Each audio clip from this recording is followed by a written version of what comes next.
हमें गौर से देखना चाहिए, क्योंकि रोजमर्रा के जीवन में हम जूझते हैं, इन संबंधों से जूझते हैं, और सारा दर्शन हमारा यहीं पर जाकर के हमें समझ में आता है कि हमने अपने भीतर क्या पाया है, हमने किसे कीमत दी है अपने जीवन में। जब रामकृष्ण मरने लगे थे तब शारदा की आंख में आंसू थे। रामकृष्ण ने कहा कि सुनो, अगर इस शरीर को रामकृष्ण माना हो तो अभी क्या, जिंदगी भर मेरे मरने के बाद रोती रहना, क्योंकि ये शरीर मर जाएगा। और अगर तुमने मुझे, मेरे भीतर की आत्मा को रामकृष्ण माना हो, ये ध्यान रखना ये मरेगा नहीं, इसलिए एक भी आंसू नहीं गिरना चाहिए।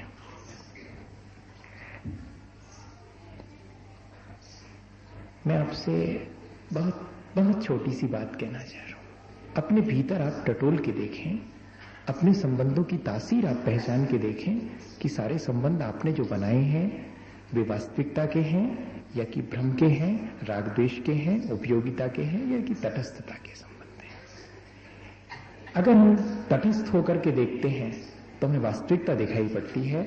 जब किसी चीज के साथ हमारा राग या द्वेष जुड़ जाता है तो हम वास्तव में नहीं जुड़ते हैं, एक फॉल्स अटैचमेंट होता है, एक इल्यूजन जो नहीं है उस चीज का वैसा एहसास होने लगता है, और हम आज इसी में जी रहे हैं।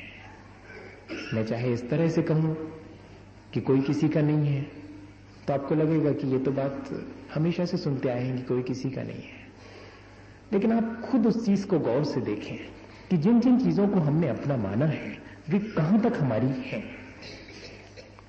जिन चीजों से हम जुड़े हुए हैं, जिन चीजों से हम राग और द्वेष करते हैं, वे चीजें कहां तक हमारी हैं, और जिनसे हमने उपयोगिता बना के रखी है, उपयोगिता का संबंध जोड़ा है, उनका हमने कितना उपयोग किया है, और जिनसे हमने वास्तविकता का संबंध होना चाहिए था उनसे वास्तविकता का संबंध बनाया है या नहीं बनाया है। ये स्वयं आप अपने जीवन में इसको गौर से देखने की कोशिश करें।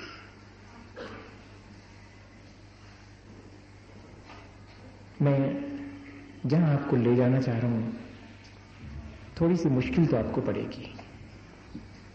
मैं धीरे धीरे आपको वहां ले जाना चाह रहा हूं, वास्तविकता के संबंध की तरफ ले जाना चाह रहा हूं।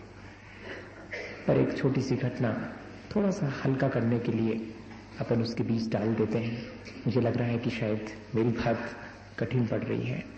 मेरी कोशिश है कि मैं आपको संबंधों की वास्तविकता बता सकूं। सिर्फ ये कह करके टाल देना कि कोई किसी का नहीं है, बात तो वही है, पर एक मां के दो बेटे थे, शायद बात समझ में आए। और वे दोनों बेटे 20-20 बरस के हो गए थे, जुड़वा बेटे थे। एक दिन जब वो नदी नहाने गए तो वापस नहीं लौटे, वापस उनका शरीर लौटा था।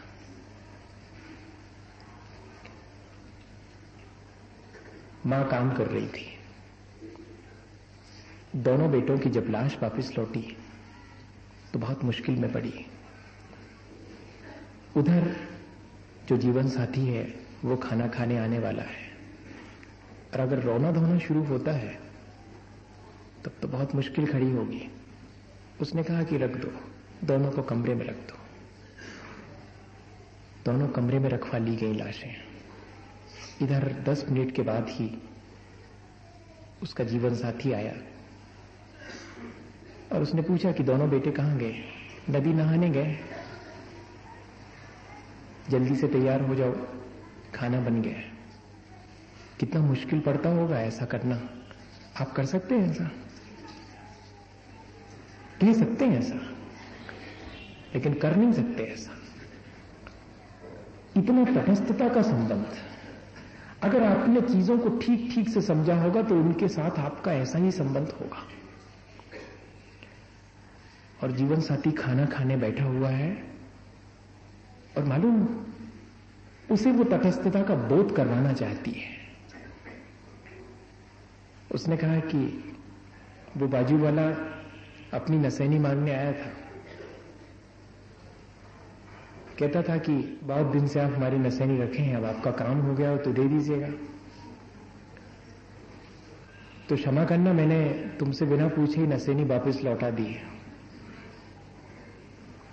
तो जीवन साथी हंसने लगा खाना खाते खाते, बोले ये कौन सी बात तुमने उठा दी? अरे इसमें क्या मेरे से पूछने की बात थी? नसेनी दूसरे की थी, अपन ने काम के लिए ली थी और अपना काम सट गया तो वापिस कर दिया। नहीं भी पूछा मेरे से तो ऐसी कौन सी बड़ी बात है? ठीक है। खाना खा करके उठा, उसने कहा कि आओ जरा कमरे में आओ। कमरे में जाकर के दिखाया कि ये दोनों लाशें पड़ी हैं, 20 साल के लिए हमारे लिए किसी ने दिए थे। आज अचानक उसने कहा कि हम वापस ले लेते हैं, तुम्हें कुछ कहना तो नहीं है? कुछ भी नहीं कह सका। इतना ही संयोग था, इतने दिन तक संयोग था। ये क्या कम था? जैनम जी ने लिखा एक जगह कि दो व्यक्ति एक साथ नहीं रह सके, अलग अलग हो गए, इसमें आश्चर्य नहीं है। दो लोग इतने दिन तक एक साथ कैसे रहे? आश्चर्य तो इसमें है,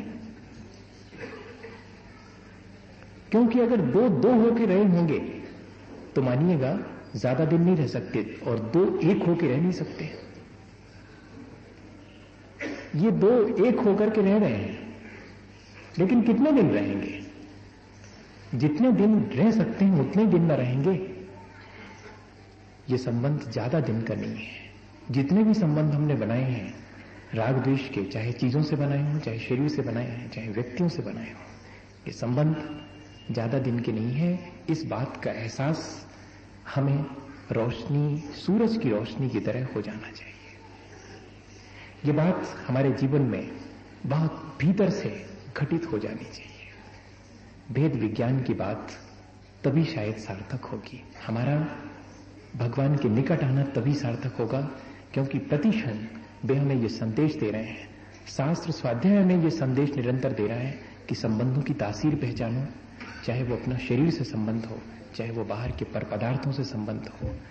हम अगर इन चीजों को नहीं पहचानेंगे और इनके साथ एक भ्रम का संबंध बनाए रखेंगे, तब हम कितना भी ज्ञान प्राप्त कर ले, कितना भी आचरण पवित्र हमारा हो जावे, लेकिन हमारे जीवन में जो आध्यात्मिक चेतना घटित होनी चाहिए वो घटित होना बहुत मुश्किल है। एक आखिरी संबंध जो इन सब संबंधों से बड़ा संबंध है,